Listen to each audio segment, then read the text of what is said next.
a lot of people in this country would agree that that's the best way that beer should be consumed, is that it's not consumed. It's just poured out on the ground, like the piss that comes out of you when you drink it.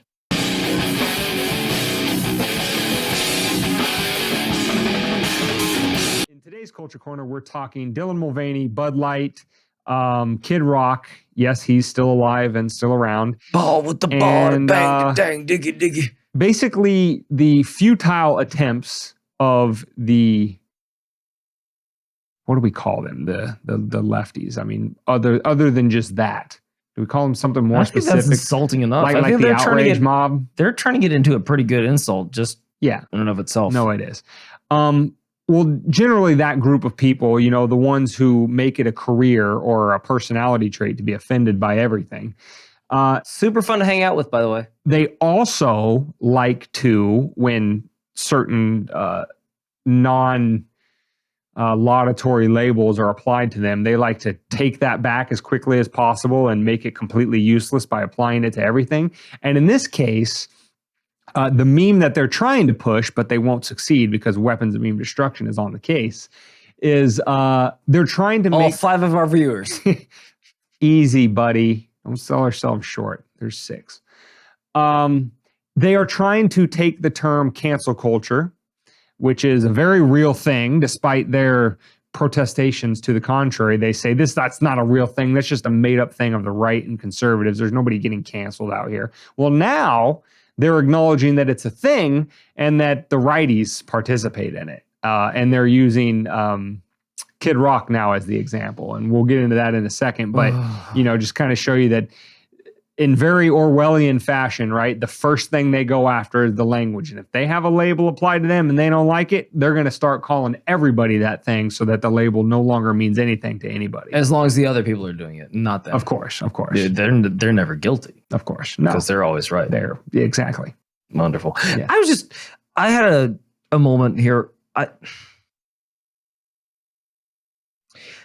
It's kind of like when Gillette came out with their campaign saying shave away the male toxicity or whatever the fuck it was. Buy our product, you stupid piece of shit. Yeah. Yeah, it's like solid marketing tactic. I think they learned that at Harvard Business. We're going to insult the only people that buy our product. Like, what is Bud Light's end all be all here? Because are there a lot of transgenders that are saying, Jesus Christ, if only we had a beer that supported us, we'd consume it in mass quantities to overtake the actual beer drinkers. I think... What's their angle? I think the angle here is they've probably done their cost-benefit analysis and they've probably calculated. I think Mulvaney total across, I don't know if it's all platforms or just TikTok or whatever, but I believe he has a following of about 10 million people. So I think it's really as crude as this. Anheuser-Busch is saying 10 million eyeballs. I put a can in this guy. And then also you get and we learned this in the Donald Trump years. But they're already selling their product to 20 million people that they're about to piss off. Right. But again, I'm sure they did their market research and decided, okay, we're going to lose the Kid Rocks of the world, but we're going to gain a bunch of... And therein lies the problem. They didn't do it for moral sake. They didn't do it to support this. No, everybody knows that. They did CBI or CBA. Yeah, no. And then they just slapped it on. They're not going to actually do anything to help the community other than take advantage of it. Kind of like when, correct, Black Lives Matter, this, that, the other. Correct, but what's the meme? What's the meme? We don't care about their motives. I wanted it to be known.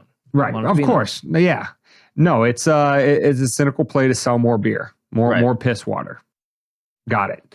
Kombucha. Don't begrudge them that. I think that they're probably cutting their nose a bit off to spite their face, but that's neither here nor there. Isn't Bud Light. What we're really talking about is the fact that very Cliff Notes version, Dylan Mulvaney has this ongoing series where he's like day 1 of being a woman, and now he reached day 365, so he's been a woman for 365 days. Dane, put those bunny ears away. And so Bud Light sent him a can with his face on it. This is not a can you can buy at a store. It was just a one-off for him so that he would hold the can up to his 10 million viewers and take a sip and not try to gag. And it was to celebrate his 365th day of being a woman. What do you think Dylan drinks on the norm? Like a chocotini? I think he's more of a what's the chickiest drink you can think of? Cosmopolitan. like a sunrise, I've heard those are tequila good. Our sunrise. Cosmopolitan's good. I've never had one. I've never had one either because I was always You know who we afeared. should ask about this? Steve Austin. Sean Cav, sipping with Sean. Oh, I was about to. He's kind of an alcohol connoisseur. Okay. Well, maybe we can get him on the podcast. We should do sometime. that. If only Just we knew him. ask him this one question. It'll be like a 30-second All right, bye. Thanks, Sean. See you later. Good podcast. Good podcast. Yeah, so I don't know. But anyway, Bud Light sends him a can, has his face on it. He holds it up to his 10 million followers, takes a sip. It's fantastic. Whatever. It's nice. Blah, blah, blah. Then Kid Rock, in addition to other people, but Kid Rock's was the most famous, at least meme-worthy, going out on the around the internet because Kid Rock, stacks of bunch of cases of Bud Light on a table, and he gets his automatic weapon and Because he's the real McCoy. guns them all down, and he's like, fuck Anheuser-Busch, fuck Budweiser, blah blah blah. And the left then proceeds to say this is an example of cancel culture, and look at those snowflake conservative righties.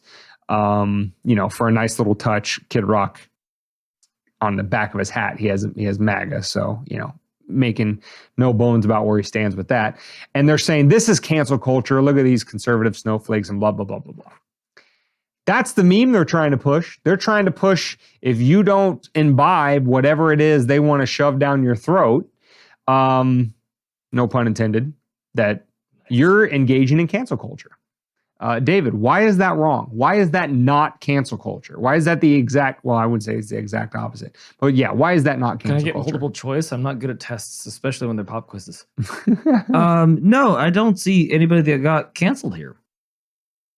That's kind of the whole point of cancel culture. I see a guy who says he's not going to consume a product anymore. Yeah, which is his right as an American citizen to make his own choices with his own body, if only that applied in every aspect of this country. Yeah. Anywho, not saying anything else because I don't want to get banned or canceled. So I would say that this can't be cancel culture because nobody got canceled. He didn't say, I'm not going to follow Mulvaney. I think Mulvaney needs to be taken off of every social media platform. He didn't say the guy that was the CEO needs to lose his job that came up with this branding mark. No one lost their job. No one did anything. No one lost their ability or their voice to speak out. So thusly, nothing got canceled except for those beer cans that he shot, which I think a lot of our viewership and maybe a lot of people in this country would agree that that's the best way that beer should be consumed, is that it's not consumed. It's just poured out on the ground, like the piss that comes out of you when you drink it. Yeah, exactly. Here's a very bright dividing line that I want to lay out for you. And so you can, again, carry this forward to destroy this meme anytime it tries to rear its ugly head with your friends and family or whatever. It's very simple. Not wanting to do something for yourself is not cancel culture. Cancel culture is when you make an effort to make sure nobody else can engage or have something that you don't like. So somebody choosing to no longer consume a product, that's not cancel culture. That's just voting with your dollars. That's saying, I personally disagree with X, Y, or Z. I personally disagree with Gillette calling me a toxic piece of shit just because I'm a man. So I'm not going to use Gillette razors anymore. It would be very different if I then went to Capitol Hill and lobbied the shit out of legislatures and everything else to get Gillette pulled off the store shelves so that you and everybody else cannot buy Gillette razors. That is the difference. And so what cancel culture is but stay tuned for that to happen, by the way. When somebody has an unpopular opinion that you campaign to get them fired, or you get the venue that was going to, hold their show talking about comedians, whatever, getting the venue to say, we're not going to host you anymore. We're going to cancel your show, that kind of thing. What you're doing is you're saying other people can't consume this content or this product. And that's what makes it cancel culture. But choosing not to consume something yourself is just choosing not to consume something yourself. That's not cancel culture. Don't let them try to wiggle out and make this phrase so expansive that it means nothing anymore, because it's not. When somebody engages in cancel culture, it needs to be called out for the cancer that it is. And that's what they engage in, not what Kid Rock engaged in. So I think at the end of the segment, it's safe to say that Bud Light is the transgender choice of light beers. So enjoy your Bud Light, all you transgenders. Exactly. Anheuser-Busch, good luck.